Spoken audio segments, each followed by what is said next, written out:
Hello and welcome to Türkiye Talks.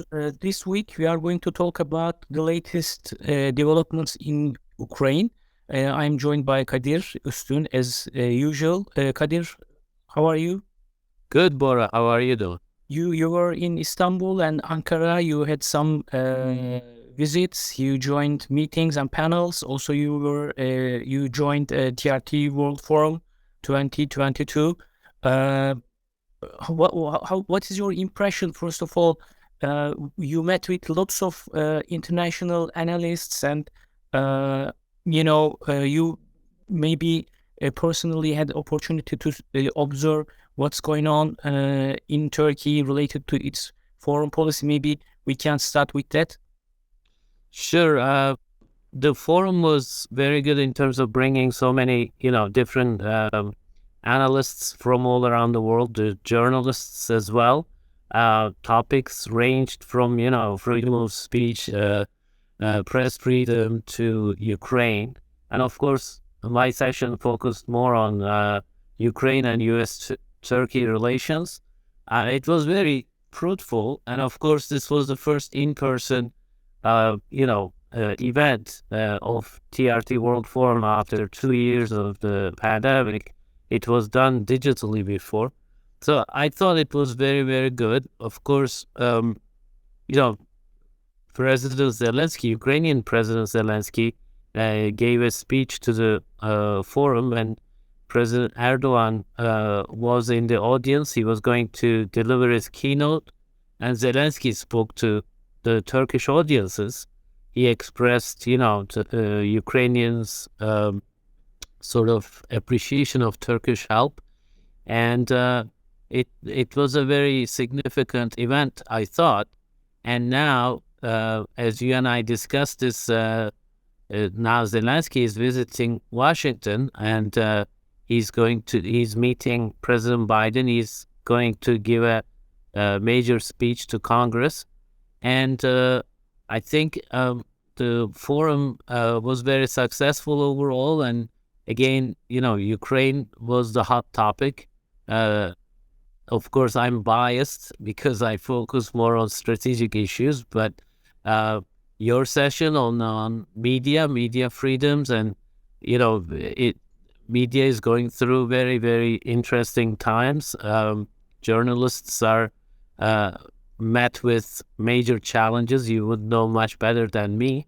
So it was very interesting. There were many interesting sessions there.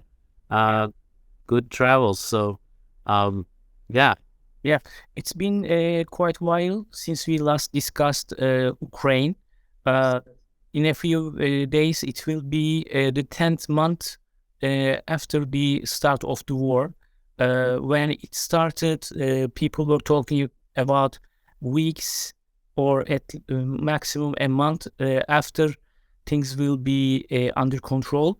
But we are going through the first year of the war, and we have seen lots of developments. But most recently, as you have said, for the first time since the war started, Zelensky, the Ukrainian leader, will be in a foreign trip, and this is going to be to the United States. We have seen President Putin traveling around Russia. He was in Belarus, and we have seen important developments in the field. In certain regions, we have seen withdrawal of Russian troops. We have seen Zelensky visiting Ukrainian front line. So as we head to the first year of the war, as we head to 2023, first, maybe you can tell us what is the importance of this visit of Zelensky to the United States. What should we expect after the meetings between two presidents? He's going to, I think, speak in the Congress. So what can you tell us about it? So, of course, this visit is very significant because Zelensky is leaving the country for the first time since the start of the Russian invasion of Ukraine. And he, like you mentioned, he went to the front lines, and he gave his, he paid his respects to the soldiers on the ground. And then right after that, he's heading to Washington, D.C. And I think that visit was necessary because, he didn't want to look like out of touch with his, while his soldiers are giving their lives and sacrificing so much, he would be traveling internationally. So I thought it was well planned.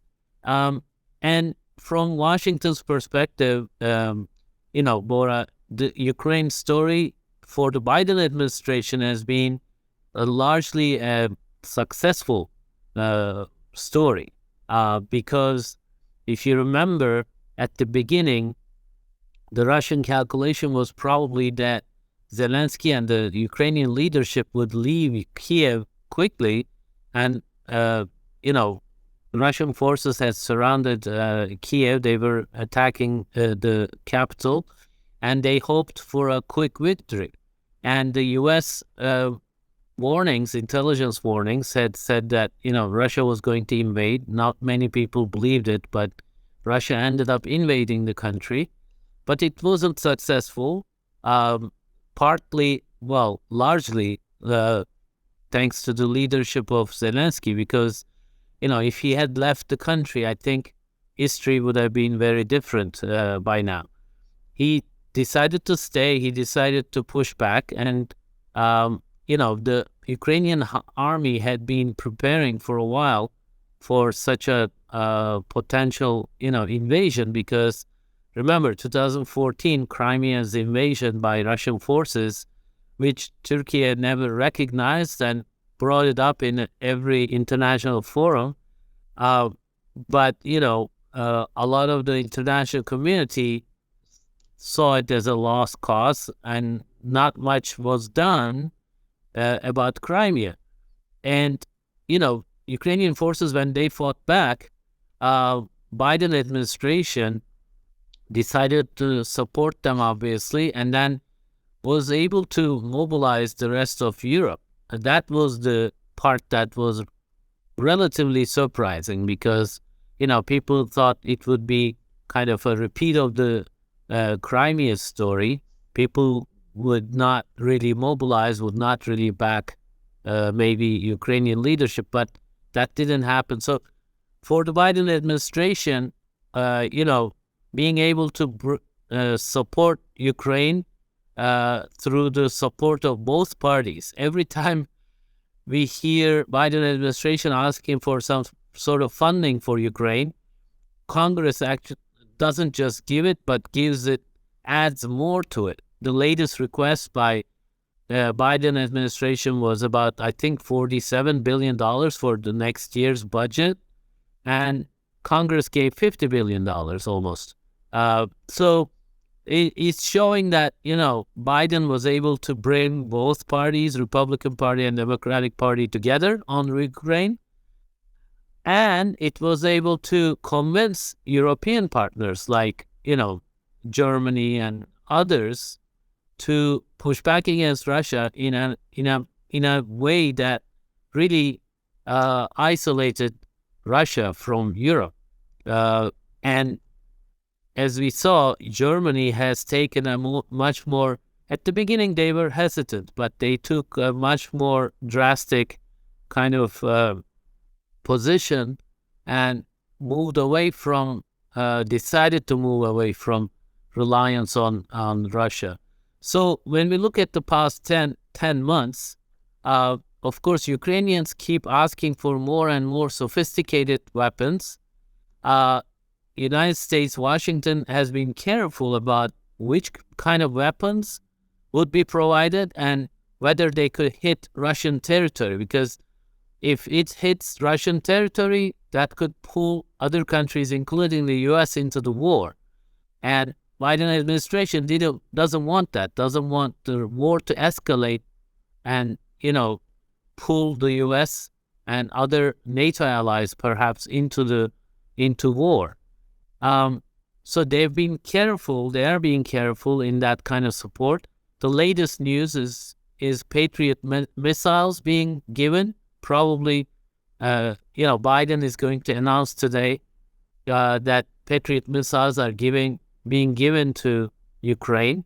That's kind of the big news from Zelensky's visit, and that will make a big difference because these are very precise missiles and they can hit Russian aircraft, and Russia has been bombing from the air randomly. They might be mobilizing for a winter attack on Ukraine.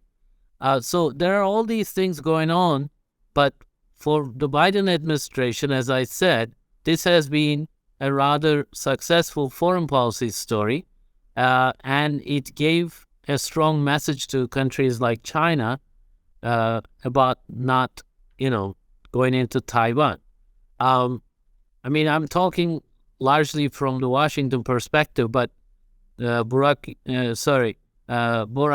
you and I discussed this many times. Turkey has been playing a critical role, and President Erdogan visited Zelensky in Ukraine.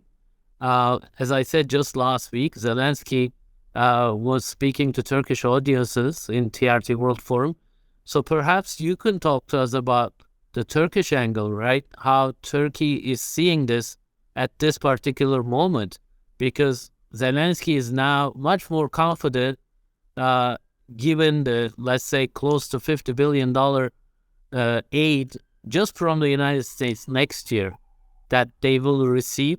That shows, they can sustain this fight for a while. Of course, if Russia decides to go for a major escalation of the conflict, perhaps bringing Belarus into the game, so far he has not been successful because Belarusian leader has been relatively cautious. So all these dynamics are happening, but Turkey has supported Ukraine a lot. So how is it seen from Ankara, from Istanbul? Yeah, as you rightly mentioned, for Turkey, this is a very crucial incident. Turkey has experience having wars and civil wars and conflict around its borders. We know since 2003, and this March it will be the 20th anniversary of the Iraq War. So even before that, the first Gulf War told Turkey that if there's problem next to your borders, it's an issue for your economy, for your tourism, for your social cohesion and everything. Same in Syria. So when this incident, this war started, everybody remembers what the president said. He said, we can give up neither Russia nor Ukraine. So for Turkey, these two countries are crucial. On the one hand, Russia, it's Turkey's one of the major energy partners. Turkey and Russia has to deal with Syria together. They are part of the Astana process.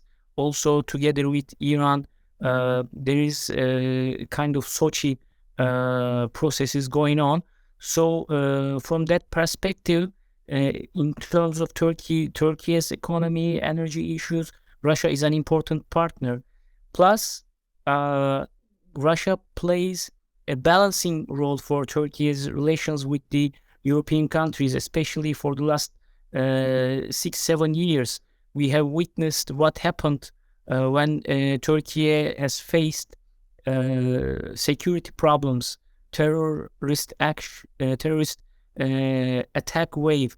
When there was a coup attempt, Turkey felt a little abandoned by its allies in the West. So at that time, Russia was an important key player, which enabled Turkey to overcome many major issues. But at the same time, Turkey competes with Russia in Libya, in Syria, in Karabakh, even in the Black Sea region. So it's a little bit complicated, but still, Turkey has to deal with Russia and has to protect its relations. This is very well known and understood by everyone. On the other hand, Ukraine, another important partner for Turkey, and also it's an important player in the Black Sea, also in Eastern Europe. And Turkey has military and economic ties and relations.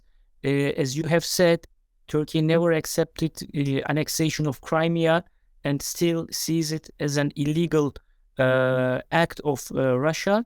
Again, the 4 other regions recently Russia annexed, Turkey has also, didn't accept it. So under these circumstances, it is difficult for Turkey to pursue a balanced policy. But so far, I think the President Erdogan's diplomacy worked brilliantly, and Turkey was able to clinch the deal between the two sides plus the UN about this grain deal. So as we head to the first year of the war, I think it's been more clear that the war will be prolonged. The numbers that you have given about the U.S. national defense budget, the money which which will flow to Ukraine, I think these all show us that the United States is preparing itself and preparing Ukraine to a longer war. These armament of Ukrainian, the financial support, the political support for the Ukrainian president, I think all of them are these things are proof of the expectation of the prolongation of this war. So I think from Turkey's point of view, the challenge is how to manage this conflict, because Turkey itself alone cannot bring peace to the two parties. No, any country can do. So it's a very difficult and complicated situation. On the one hand, the US, I think, as I said, expecting and probably preferring a prolonged war, because it is because of the war Russia is bleeding economically. We have seen the problems in the field. The Russian army, as they spend more time, they are losing battles, if not the war. So I think the United States is okay with that. So it's a challenge for countries like Turkey, who wants peace in the region, in and around Turkey. It's a difficult situation to manage. So I think next year the main issue for Turkey will be how to manage and protect its relations both between Russia and Ukraine. This is what I see. I don't know if you agree with me in that analysis. The United States is looking for a prolonged, long war. We will see what will happen after Zelenskyy visit. But I think the promises, the messages before and during this visit is telling us it will not be a short war. Bora, of course, there's that perception, right? What is the end game, when this war can end, and what is the U.S. policy on that? So there are those who argue that Washington will just be happy for this war to go on as, contained as it is.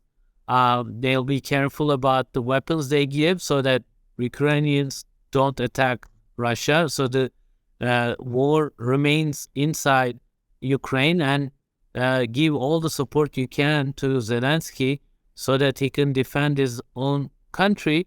And then at some point, Russia will want to make a deal, and at that point, Washington will consider it. But, that's not exactly a recipe. We talked about this many times. This is not exactly a recipe for ending a war, but it would likely prolong the war. Or, it would, of course, we should mention that this is a country under attack. It has every right to defend itself. At the same time, there has to be a political strategy, diplomatic strategy crafted with the input and with the, leadership of Kiev. And I think, recently the chairman of the Joint Chiefs of Staff, Mark Milley, said something along those lines, like this war will ultimately end with a diplomatic solution. And President Biden recently said, if, Putin is willing to make make a deal, Biden would be open to meeting him. So these are signals to Moscow that, if it were to decide to make a deal and change its tactics, change its strategy, Washington could be open to talking. But it's obviously not a proactive stance, but more like they want Moscow to take a step first. And this has been discussed in the U.S. media as well, whether Biden will bring up any kind of issue about how to end this war, or is he going to just focus on American support for Ukraine and Ukraine's, right to defend itself? So it's going to be a balancing act on the Biden administration's side. As I mentioned at the beginning, this has been largely a success story for the last 10 months. But as you know, the midterm elections gave the House of Representatives to Republicans. And Republicans, they don't want to give this kind of blank check to Ukraine. And that's why you're seeing the administration and Democrats in Congress, they're pushing for a huge budget, $1.7 trillion for next year. Before this congressional session ends, they want that budget go through. That way, next year, Biden will be comfortable and he will have a budget. Otherwise, we could even be talking about federal government shutdown. And this all has to be done within the next few days so that the next Congress, Republican-controlled House of Representatives, cannot prevent, Biden administration's initiatives through the power of the purse, as we call it here in Washington. So I think while Biden administration has been successful in managing this process for the past 10 months, next year it's not that certain that, American public and American politicians, especially in the House, will go along with what Biden wants to do. They are going to criticize this policy more and more. I was just reading this morning some news about it, that a Republican lawmaker was saying our priority is the American people, not the Ukrainian people, So those kind of voices are going to be heard more next year. That's why the Biden administration Democrats want to take the budget issue out of this debate. So the American support for Ukraine will be there, but you're going to see a lot more, I think, debate about how to end the war. So there, perhaps, we've been calling for this. I've been calling for this. U.S. and Turkey have to coordinate more closely, I think, because Turkey has done a lot on the diplomatic side, like you mentioned, grain deal, exchange of prisoners, bringing, foreign ministers together inside Turkey. And next year, at the latest in June, there will be elections in Turkey. Turkey will be very busy. But I think this file is important for domestic purposes as well, because, this is impacting, Ukraine war is impacting global prices, inflation, grain prices, etc. So Turkey has serious stake in finding a solution and bringing an end to the war. So I think regardless of the elections, President Erdogan will continue to be active on the Ukraine-Russia war thing. And like you said, Turkey is trying to strike a balance because of its economic and energy relations with both of these countries. But I think Washington needs to make a more concerted effort to think about the end game, think about the end of the war, how to get there, and how you can reconcile what, Ukraine's fight, its legitimate, rightful fight against an invasion, with ending this war. So I think Washington and Ankara need to work more closely on this issue. So I don't know if that answers your question. Definitely. But I'd like to move to another subject related to this. We are not military analysts, but maybe we observe what's going on. Recently, 2 Turkish planes, which were in Ukraine for a long time, very recently they were able to come back. Also, we hear that Russian president, sometimes he's trying to give messages to Ukrainians. He said, we are 2 brotherly nations. I don't have any negative feelings and thoughts about Ukrainians, but this situation was not created by us, so he still blames the Ukrainian part. Also, we have seen a withdrawal of Russian forces from certain places. We see Zelensky traveling more inside and recently outside of Ukraine. So do you have a feeling that the war is, the intensity of the conflict, maybe I should put in this way, is diminishing, and it's going to open more room for diplomacy? Do you have such a feeling, or this is just because of the winter? So after the spring, we will see it escalate. It will be escalated by the parties. What is your observation about it? So, there are 2 theories about this. I think Russians might push for a winter escalation because, these are very cold areas, and it's going to be much harder for Ukrainians to fight back in extreme weather conditions, and Russia can use its air force to randomly just bomb places. But there is resistance in everywhere along the border of the regions that Russia claims now its own territory. So Ukrainians are not giving up at all. They want to liberate all of the places that Russia invaded.